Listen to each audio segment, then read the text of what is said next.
Hey, what's going on, guys? Welcome back to another episode of Corner Flag Convos and Chips. We had a huge weekend of football, some derby games, some title deciding games, and some pinnacle and exciting games. Pivotal, I should say.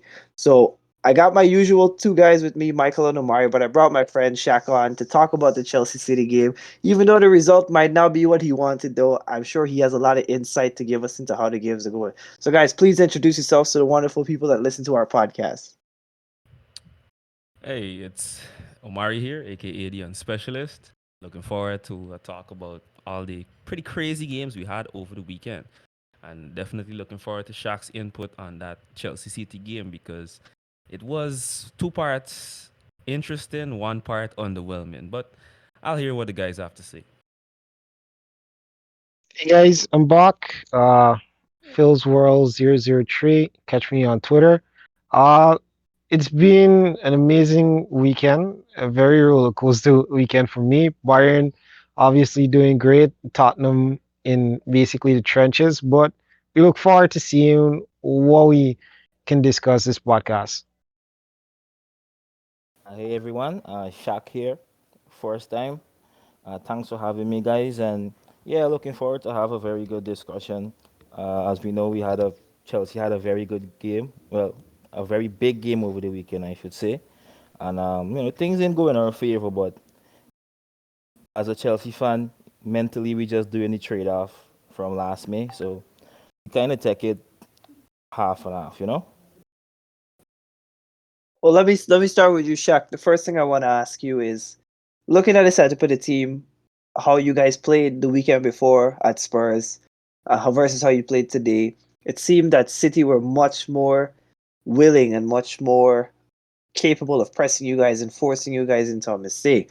Tuchel tried to flood the midfield again this time, like he did against Spurs in the first half, but I felt like you guys were missing something by having a player to link the attack and the midfield together.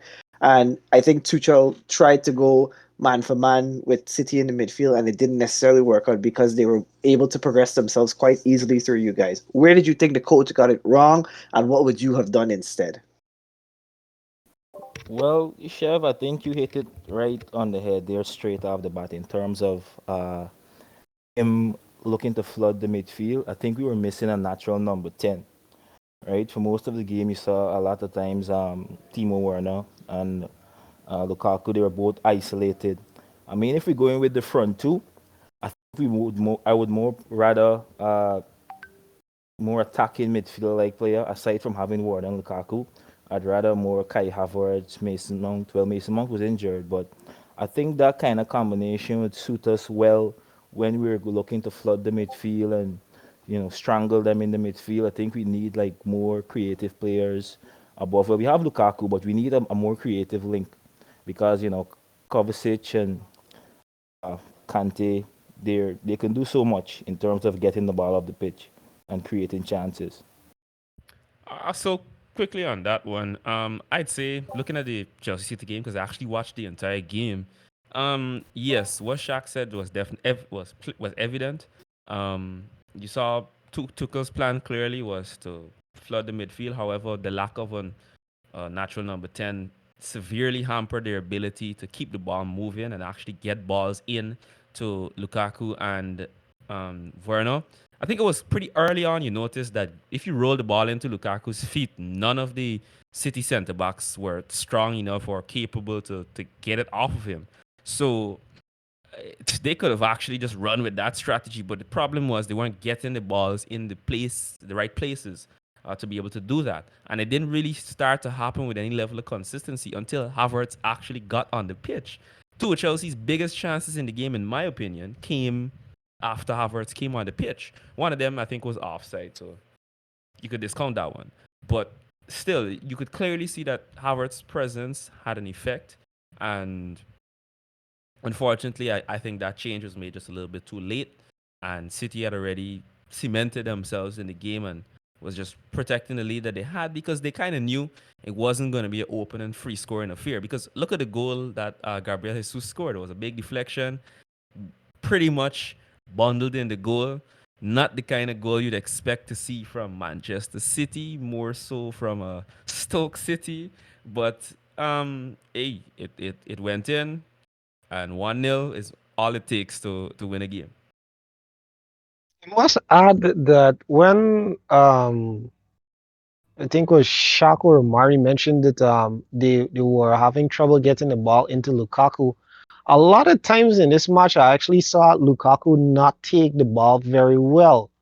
And I don't know if it was the pressure around him or it's just like he's not really getting the ball that much. So when the opportunity actually comes, he doesn't really realizes what to do. Additionally, I don't believe they should have started Timo Werner. Honestly, I think Hakim Ziyech, I don't know what is really going on with him. Should have had at a start, and I see like some of the tactical issues that Conte actually had with Chelsea. I can see some of them actually coming back during this season right now with Tuchel.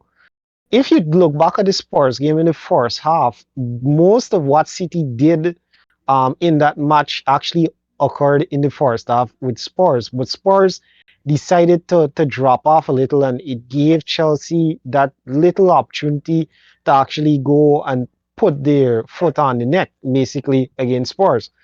But I don't think that right now Chelsea are in a good place. They are seriously having major issues with creativity, and I don't know what will really happen. Normally, Chelsea would have had their fullbacks bombing on, but I don't know if teams are starting to figure out how to cause overloads against the fullbacks and press them back, because like Marcus Alonso was not getting far up the field in the match.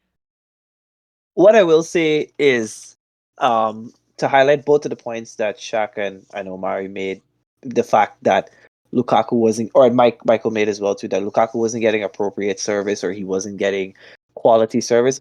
A lot of that was part, in fact, by the way City defended him. I will say that Ruben Diaz and Laporte, when Lukaku tried to isolate himself onto them, which that's one of his incredible skill sets. He's an extremely talented player, and that is a big part of what he does. When he isolated himself onto them, especially Diaz, they did an exceptional job of forcing him off and just trying to delay his touch in such a way, or just by unsettling him. I watched a video some time ago on YouTube. I can't. It was a popular center back doing an analysis, and he was saying that sometimes if a striker if has his back to you and he's getting the ball to feet, sometimes the only thing you need to do is just unsettle him. You don't have to try to win the ball, you don't have to try to tackle him, you don't have to shove him down, anything. A little bump, a little shift here and there just to unsettle his touch, to make him think twice and to alter his decision making. And Diaz in particular had a stellar performance. He made two crucial blocks, especially one quite late on in the game, and he is part and parcel of why I think Lukaku had such a frustrating game for Chelsea. But in addition to the fact that City just overran Chelsea in the midfield, and while the goal itself wasn't the prettiest thing, like Omari said, you could have felt that coming because Edward Mendy made a fantastic save off that Jack Grealish chance. The City looked the much more likely side. I never felt like Chelsea really got into the game when the score was 0-0. Only after the substitution was made and Tuchel went back to the single pivot with the number 10 that something shifted. Yeah, back to what Mike said in terms of the creativity. I think you're looking a bit too much into it, Phil, because for me, as a Chelsea fan, I can tell how creative or how dangerous the lineup can be by looking at the fullbacks, right? I mean, Reece James did start the game and he went off injured, but soon as Aspilicueta goes at right wing back, like I don't expect a lot coming down the right in terms of attacking. Marcus Alonso generally gonna end up in attacking positions because this is the kind of player he is. But um, against City, he'll actually have more. He'll have to stick to his task a bit, his defensive duties. So you wouldn't expect him to be coming forward a lot, right? But I mean, yeah, I think you're looking a little too much into the creativity aspect of it.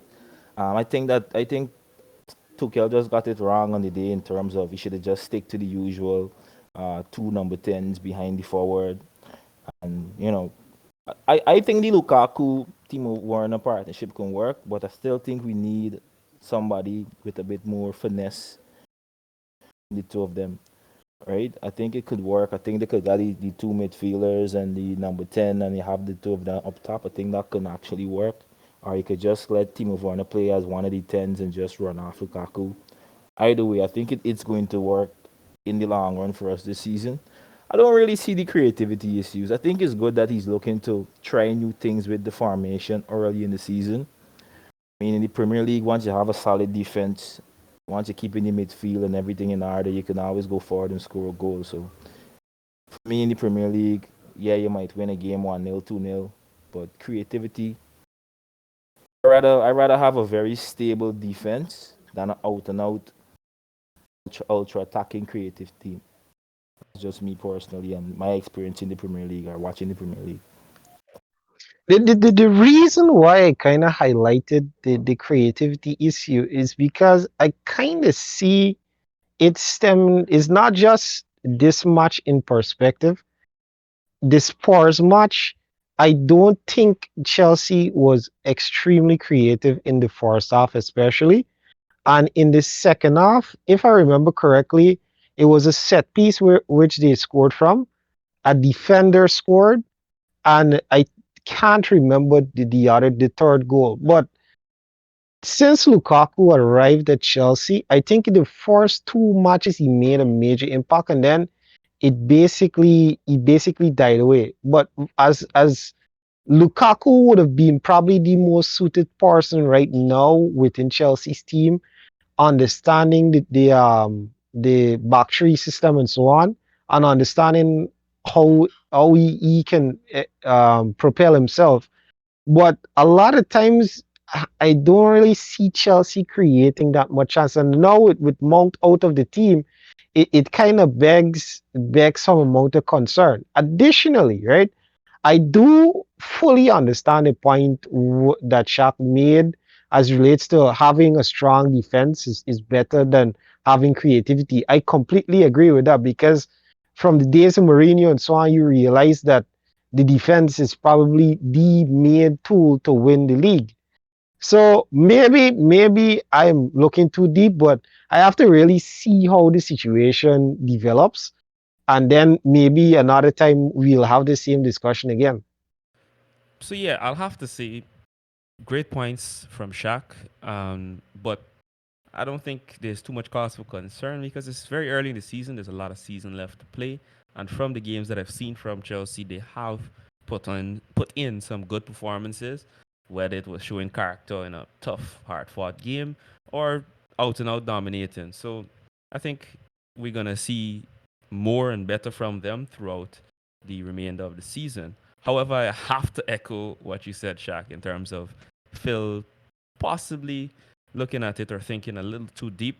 Um, to be honest, you could see from how the game played, there were some just basic tactical errors, and I think that was more down to the personnel that was available than anything else. And I don't think he was too set in terms of how he thought Pep was gonna play, and that press got the better of them very early on in the game.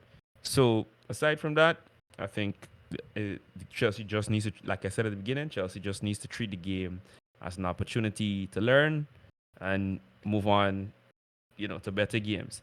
I think they may have been able to squeeze a nil-nil draw if they had a little bit more luck on their side. But like I said, 1-0 is enough to win a game. And like Shevin said, that goal was coming. You could have seen it a mile away. All right. So, I mean, everybody, that was a pivotal game, one of the biggest that we're going to see for the season. It's crazy that City have another one coming up this coming weekend. But that wasn't the only major game that went on in London over the weekend, concerning a London club or two. The North London Derby happened. The result is what it is. The performances were what they were. Based on our last recorded, I know everybody already knows my opinion and what I might or might not say. So I want to take this time and just open the floor for Michael to give his assessment of Tottenham, where the game went wrong for them, what he thinks that should be changed going forward, and where the obvious mistakes in the team are. After he's done, then I'm going to give my opinion, because I might soapbox for a little bit. Um, It's very hard to actually begin. Firstly, I think our well Tottenham season basically went downhill after the basic tragedy that happened in Brazil. I think at that point in time, Spurs were performing very well. Well, not really performing very well, but they were getting by. They were on top of the league at that period, that point in time. And I can't really understand to this day why is it that Spurs allow their international players to go on international duty, knowing that they would not be able to return to England based on the current COVID conditions. Um, as it relates to Nuno, from the very beginning, Spurs, I think, and Fabio Paratici understood that Nuno was a coach that would have been very defensive. The expectation were that he would have started to be a bit more ambitious. However, based on the games that were played, he did not display any of those signs. Spurs are probably the worst creative team inside the Premier League currently. We have the least amount of shots to goal in the Premier League. And it is basically a situation whereby Nuno feels as though he can basically score a goal and just hold on to it.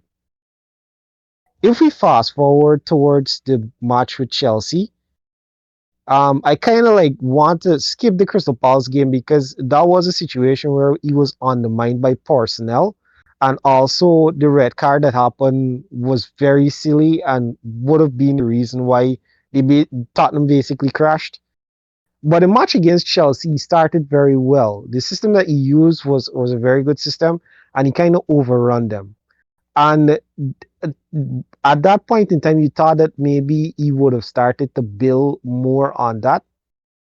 But when I saw the lineup against Arsenal, I thought that maybe he's thinking very progressively, and it would have been a situation whereby he actually went and attacked. But when the game began, it was very clear that he was not doing that. He was actually playing with three banks of defensive lines. And it was very strange to me because the personnel that he had were very attacking personnel because Hoiberg and Ndombele and Dele Alli would have been in the midfield, and you have Lucas and Kane. Those would have been very good attackers, but he decided to defend it. And knowing Arsenal struggled a lot with teams actually going on the front foot, would have been more than enough to show him that you should probably try to attack these guys. Because even if he decided if he wanted to defend, the personnel that was in the team were not defensive personnel. So number one, I think the tactics that he used were horribly, horribly wrong, and he himself admitted it in the post match press conference that his tactics went very wrong. In the second half of the match, he actually did what I thought he should have done from the start, playing Skip and Ndombele in the midfield along with Hoiberg. But it was too late shall be the cry. And I don't understand Nuno's tactics at all. I think that Nuno is a very poor coach. And I really don't understand why is it that Spurs would have gone ahead and basically collected somebody that Wolves did not want. It doesn't really make a lot of sense to me. The path that he actually chooses is very similar to Jose Mourinho, who was the person that they wanted to get out of the club because of that very reason. And at this point in time, I would say it very proudly that I don't understand why Jose Mourinho was sacked. And I do believe that if Jose Mourinho was in charge, we would have been doing way better than we are doing currently on the Nuno. In addition to that, Jose Mourinho would have never allowed us to go to Arsenal and play the type of way basically Nuno set up the team to defend. I never understand that type of mentality whereby teams are set up to defend in derbies. It doesn't make sense. let me just give a brief Arsenal perspective for a little bit. Just like Michael said, I'm going to keep it very polite and very respectful. Just like Michael said, I couldn't fathom why Spurs set up in such a way to soak up pressure. And I mentioned this to him in our discussions outside of the podcast that Spurs came to the Emirates ready to soak up pressure. They totally forgot that part of soaking up pressure is being able to bend, not break. And they broke three times in less than in the first half. So the tactic didn't work out. Vacating the midfield space and letting Arsenal build in the half spaces with Emil Smith Rowe and Martin Odegaard. Martin Odegaard had the freedom of the pitch to do whatever the hell he wanted to do. And anytime you let a player as creative as Martin Odegaard do that, you're bound to have some trouble. And the issue with Spurs is that they never really figured out whether or not they should be stepping to press or whether they should be sitting back and waiting. And every single time Arsenal caught them in a transition move, they were caught in two minds and they made the wrong decision every single time. The third goal isn't necessarily a result of their system breakdown, even though getting that far up the field that quickly is a part of their system breaking down. It is a bit unlucky with the way Kane's deflected attempted clearance ended up at Saka's feet. But like I said, that chance became created because of the way Arsenal rushed at Spurs at every single chance that they got. And you would think that on a derby away to your rival's home stadium, you have a point to prove you're higher up than Arsenal on the table. That Spurs would be the more aggressive of the two teams. But Spurs seemed keen, like I said, to sit back and wait for something to happen. That in and itself, I also don't understand the experiment with having Son as a center forward, a de facto center forward. We all know positions in football are very fluid. Excuse me, we all know positions in football are very fluid, but having Son as his de facto center forward with Kane in a supporting hybrid left forward role, sort of don't get it. I understand that you want to capitalize on Kane's playmaking and Son's ability to get in behind very quickly between defenses. And to be fair to Son, he did score the Spurs' lone goal on the day. I just didn't see where the system was constructed to allow Spurs to succeed. And now let me finish disparaging Spurs and give my team some praise. I really like the way Arsenal played today. I like the way all the players performed today. In particular, Emil Smith Rowe, Martin Odegaard, and Aubameyang.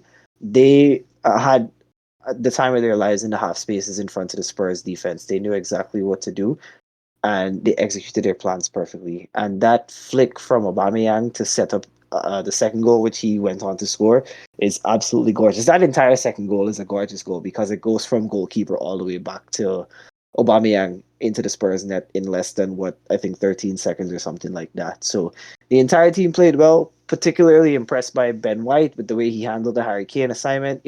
A lot of people make a lot about Ben White's inability in the air, and it is part of his game that does need to be polished up on. And he did come in for a lot of unfair criticism because of his price tag. Like I said before on last week's pod, players don't control their price tag. Price tags are what they are. He came out, he had an excellent performance alongside Gabriel, and Tomiyasu at the back there. Kieran Tierney put in a shift, and Granit Xhaka and Thomas Partey dominated the Spurs midfield, which on paper you could argue most people would think that the Spurs midfield looked like it had more talent than the Arsenal midfield. But with the way they played, you wouldn't think so. I felt like helped himself a little bit by moving Ndombele a little higher up in the second half. Then you could see Spurs sort of getting into the game.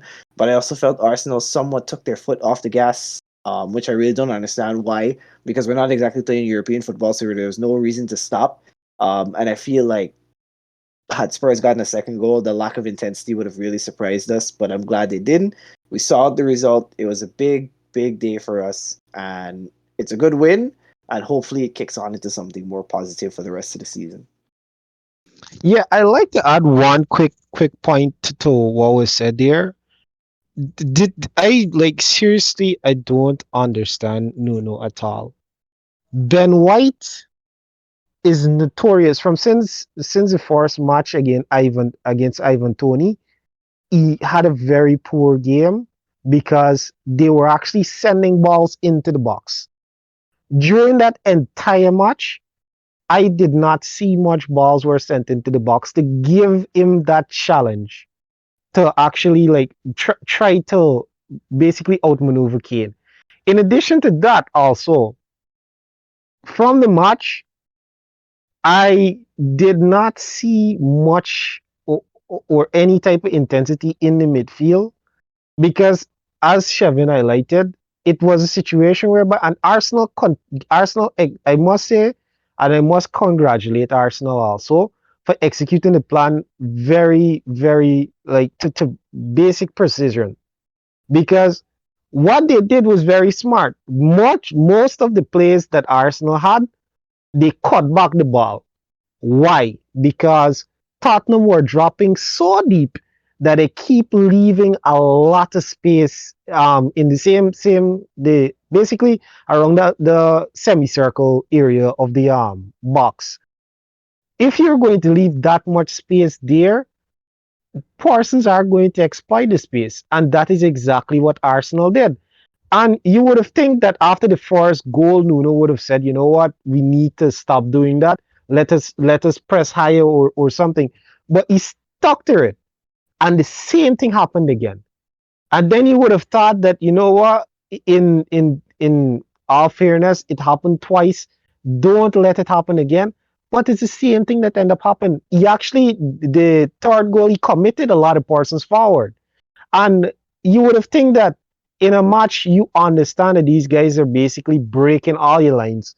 Why you commit so many persons forward? Instead, you should hold a little more rigid midfield and just try your best to get to release counterattacks. But that did not happen.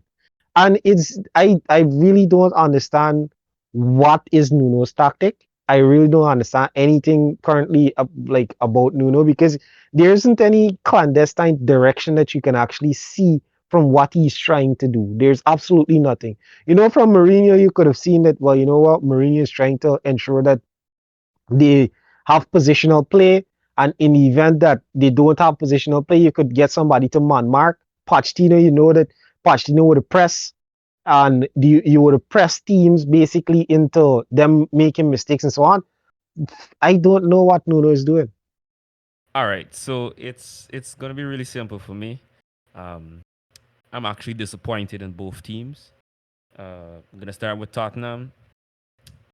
Tottenham definitely was set up poorly for that game. They, as Shevin said, they tried to soak up pressure, but this was kind of like a washcloth trying to soak up a pond.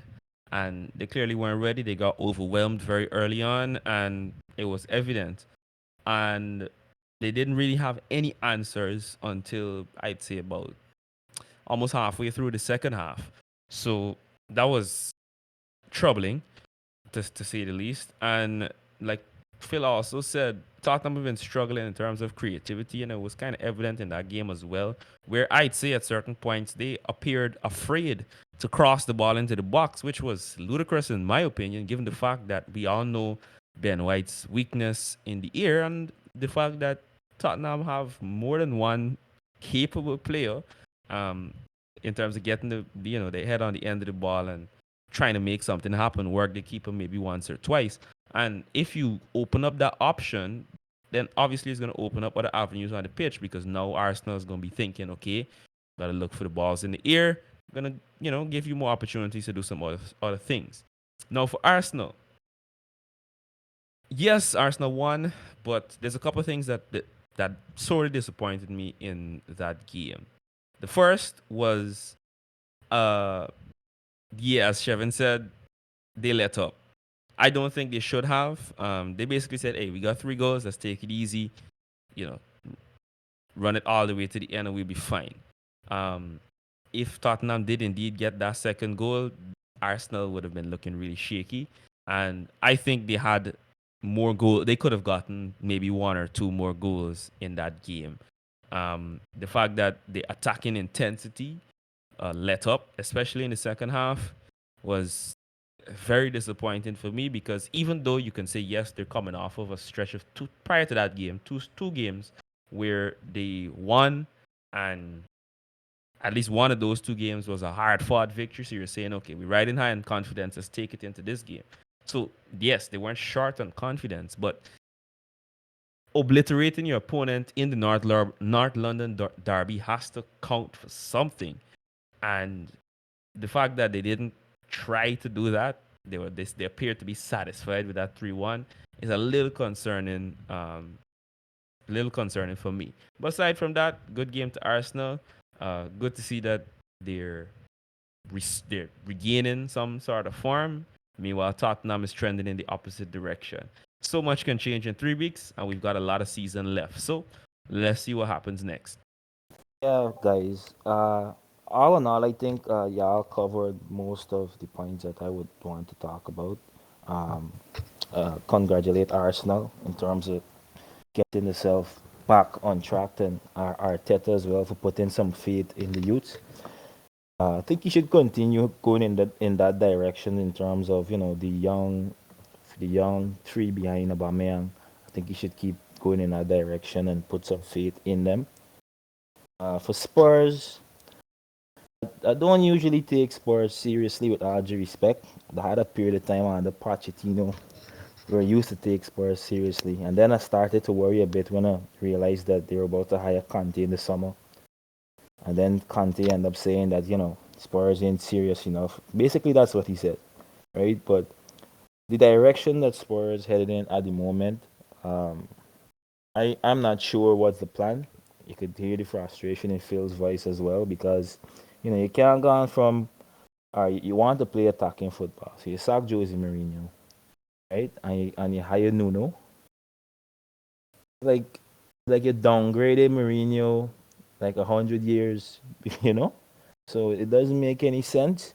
But for Tottenham, they need to get Harry Kane smiling again as well. So there's a lot of issues they have going on back end, and with the mentality of the club, Harry Kane playing at a high level, Harry Kane meeting the finals of the Euros. He's going to start feeling as though he's above the Tottenham project because the Tottenham project at the moment doesn't seem like it's going in that direction for Harry Kane. For with Arsenal, well, I have a lot to say about them. I'm still watching, but it's nice to see that the youth's giving Arteta some results, and let's see how it plays out. We have another 2 3 weeks to see if this is really Arsenal catching form, or if it's just catch a very poor Tottenham. That's one thing we're sure at this moment that Tottenham is a sinking ship. I'll accept whatever optimism I can get from y'all with Arsenal, especially. So, hopefully, as Shaq pointed out, that is not just a purple patch. Is something actually brewing here. But we had one more big European game over the weekend that we wanted to tackle. And this one is all Omari. This one is his Inter Milan drawing 2-2 with the very offensive minded Atalanta. Omari, I want to let you know, you have the floor here to talk about this game more than anybody else. But I just want you to know that, in my opinion, the next big signing coming out of Serie A to another league is probably Ruslan Malinovsky. I looked at that game and he tormented Matteo Darmian. Like, it wasn't even funny. Like, I know he swapped wings quite often, but focusing on the aspects of the game when he went after Darmian he was just a force of nature. And the goal he scored was a cracker as well too. An absolutely wonderful finish. A lot too much space in front of him, and he just went for it. So look out for Malinovsky, guys, because I feel like if anybody's willing to throw a little bag at Atlanta, Malinovsky is that guy right now in Serie A for Atlanta. boy, you're bringing back some bad memories for me, boy. That game was one hell of a ride.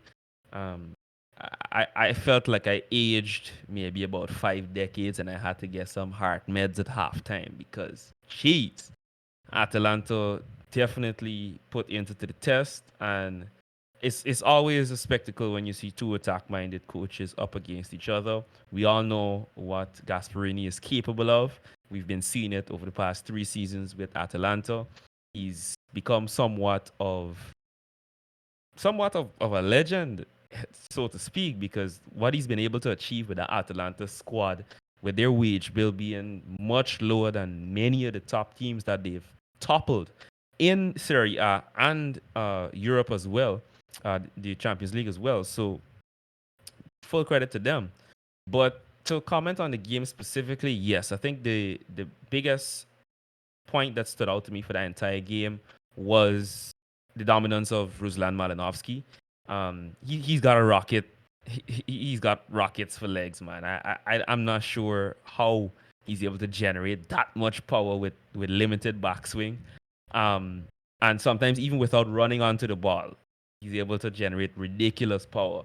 As a matter of fact, I believe of all the shots that he took on goal, Handanovic wasn't able to handle any of them. He had to parry it. One of them being parried into the path of uh, Toloi, which led to Atalanta's second goal. Now, the worst aspect of the game for me was definitely that battle that happened between uh, Matteo Darmian and Malinovsky, because honestly, if Inzaghi was looking or had Malinovsky in his game plan, the better thing to do would have been to start Denzel Dumfries, who's faster, better physically, and better defensively than Matteo Darmian, and he would have offered something more on the counter. But I don't know. He didn't bring on Dumfries until the second half, when clearly there was, a problem with leaving Darmian alone, I guess, against the Atalanta offense. But at that time, Gasperini also took off Malinovsky, so you never really got to see that back and forth go properly. And then additionally, I think the tactics were a bit wrong going up against that Atalanta squad, because you cannot offer too much space to guys like Robin Gosens, Malinovsky being one, and when that happened, well, you clearly saw that Atalanta had the better of the game. That was a fantastic goal scored by Lautaro Martinez to open the scoring, by the way. But after that, Inter just seemed to be, hey, we're gonna sit back, let Atalanta play, and Atalanta can play. And if you give them that much opportunity, step off the ball and give them space, you're gonna get things like what happened with the Malinovsky goal. That goal was pretty much unstoppable. The ball curled outside and came back in. No way Handanovic was reaching that. The only goal I'd say that was a bit preventable was the parry that went into Toloi's path. I think Handanovic could have done a bit better there, and deservedly he's drawing some of the ire of the fan base. Now, the, I just want to comment quickly on the ending of the game as well, because that was part of what made the game so fantastic. Both managers made tactical changes. You started to see the game open up even more. Both sides getting chances on either end, and you saw Inter win a penalty off of a pretty bad handball by Mehdi Demiral, where uh, he put his hand over Dzeko's forehead, which prevented Dzeko from getting a header. Clear penalty, but Federico Di Marco missed hitting the post, given the fact that he was actually Inter's best penalty taker on the pitch at the time. If I remember correctly, I think he was 9 of 10 prior to that miss. So it was pretty much cut and dry who was going to take the penalty. But decision making, and it just didn't go his way. But then right after that Inter chance to seal the game, Atalanta thought they won it, where they got the goal, but it turns out that the ball went out of play previously, when Andanovic dived to bring it back in. So all in all, the game was an entertaining affair. It ended in a draw, and I'm sure the reverse fixture is going to be equally as entertaining and possibly even pivotal, because I'm certain that both teams are going to be competing, if not at the top of the table, definitely in the top four. So just the big takeaways for Inter from that game, I'd say it's about time Dumfries gets the starting spot over Darmian. I think he's a good squad player. He served the team well, and he has been instrumental in some comebacks. For instance, the previous game, where he scored actually just before he was about to get subbed off. But his lack of physical ability shows sometimes. He gets lost sometimes on defense, and then he also gets burned on that wing sometimes as well. So it's it's about time Dumfries gets the start. He's shown it to be a competent and effective player. I'm not sure if it's because of communication issues, given the fact that Dumfries doesn't speak a lick of Italian yet, or he probably hasn't fully worked into the hasn't fully been integrated into the tactics, but I doubt it. So that's pretty much all the takeaway that I have for it. All right. Yo, thanks for that really, really in-depth like highlight summary package of that game. I I know a lot of people don't really get around to watching Serie A. And trust me, if you don't watch Serie A, you're missing out on a lot. Especially now you got a character like Mourinho there. You have a really exciting team like Atalanta, an established championship presence like Inter, reviving giant Milan, and then you have Juventus sucking. So uh but UCL in midweek, we would be amiss if we didn't take a brief look forward as to what's going on. Major game for you this week, Shaq, coming up against aforementioned Juventus. Juventus, who are going into this game without Alvaro Morata and without Paulo Dybala, so they're definitely going to be weakened. Their defense has looked extremely ragged this season in Serie A. Normally, a team known for being extremely steady and solid at the back, but they look like they can be got at. The coach doesn't seem to trust Delict right now, despite him being their star signing 2 years ago. He's had his ups and downs as well too. So it most likely feels like Chelsea will come up against the almost 80-year-old partnership, or actually it might be bigger than 80, of Bonucci and Chiellini. So just for you, Shaq, what are you taking out? What are you hoping to take out of that game? And as far as Omari is concerned, I know you guys also have a game against. Oh, I just looked this up and I totally forgot. Inter Young play boys. Shakhtar. No, you Oh, guys are playing Shakhtar, Shakhtar. right? My bad. Shakhtar. Why did I Yeah. say young boys? Shakhtar. Yes, we're playing And Shakhtar. then for Phil, Bayern are playing Dynamo Kiev, which should be a decent enough walkover. But Shaq, let me hear what you got to say about this Chelsea Juventus game, because my memory of a UCL Chelsea Juventus game is that famous 2-2 game where Oscar scored those two wonderful goals in that game at Stamford Bridge. So it's great to have this fixture again. I really hoping to hear what you have to say about this and what you guys feel like you guys can take out of this game. Yeah, chef. Well, yeah, it's a fixture I'm looking forward to as well. I think it's overdue for us to like beat Juventus and like beat them properly. And I think like this is a good opportunity, even though I don't expect this Chelsea team to actually rout anybody. But I think the routing is probably overdue. I think we're due to like route or run through a big team properly sometime soon. But generally, Juventus up for the taking, I would say at the moment. I mean, the last two fixtures, I think they got some points. I think they won their last game 3-2, right? And I think the draw 1-2 or something along them lines. But, generally, I think they're now trying to find what's the best start in 11, and then they just lost the ball over the weekend. I'm not sure why Morata is not there. I don't know if he's suspended or if he's injured as well.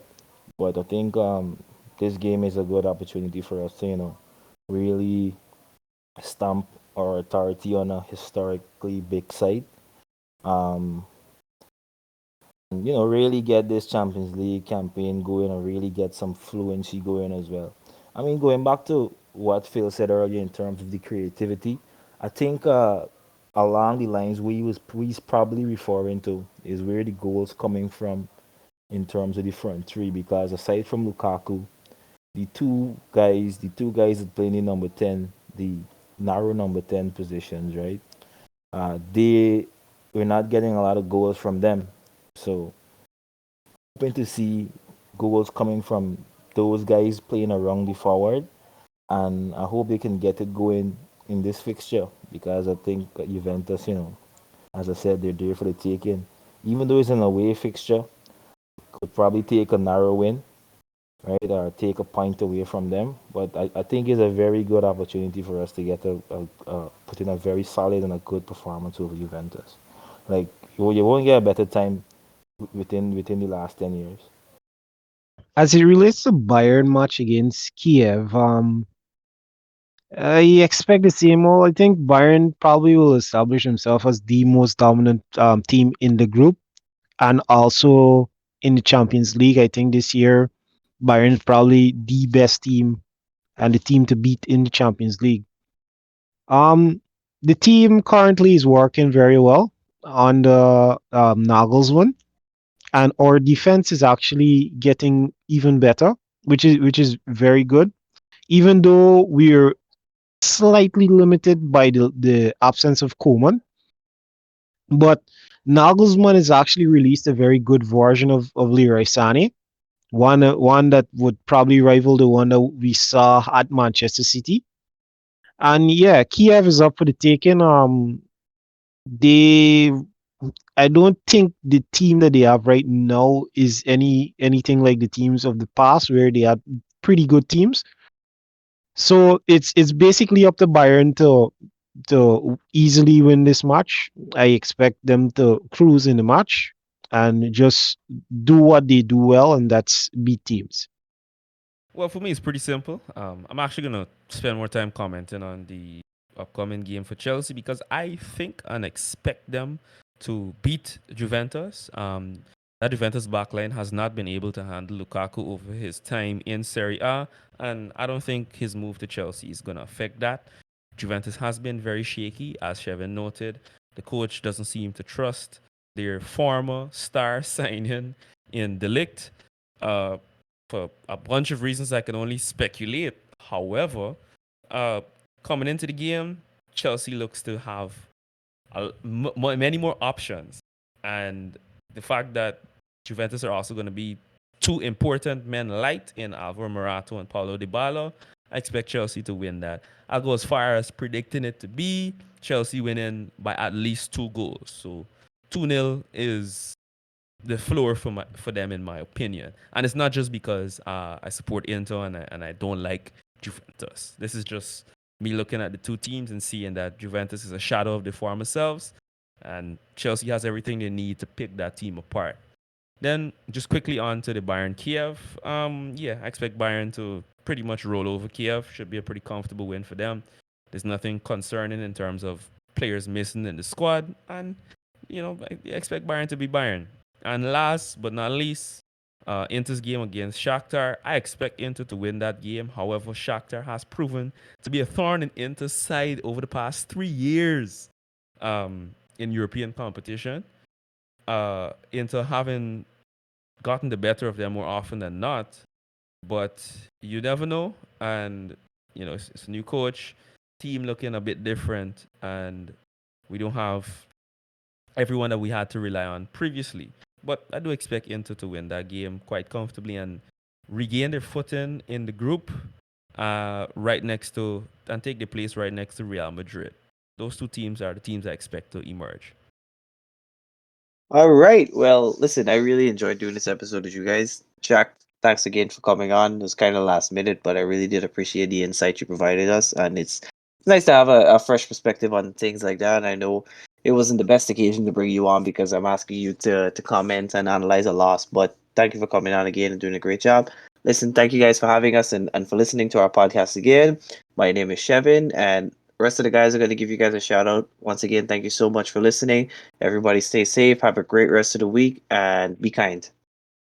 Yeah, thank you again, guys, for listening. You can catch me at Phil's World 003 on Twitter, and I hope you guys have a way better time during this week than me, as it relates to Tottenham. Because, like, seriously, basically trying to understand what a headless chicken is doing.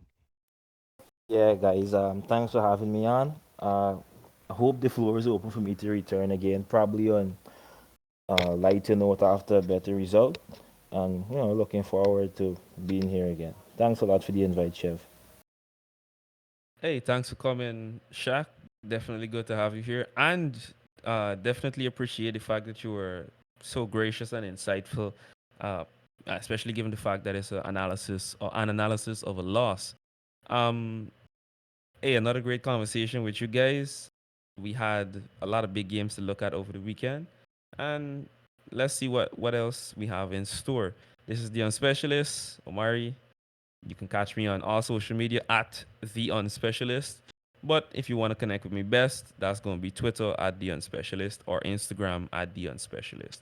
Looking forward to the next conversation.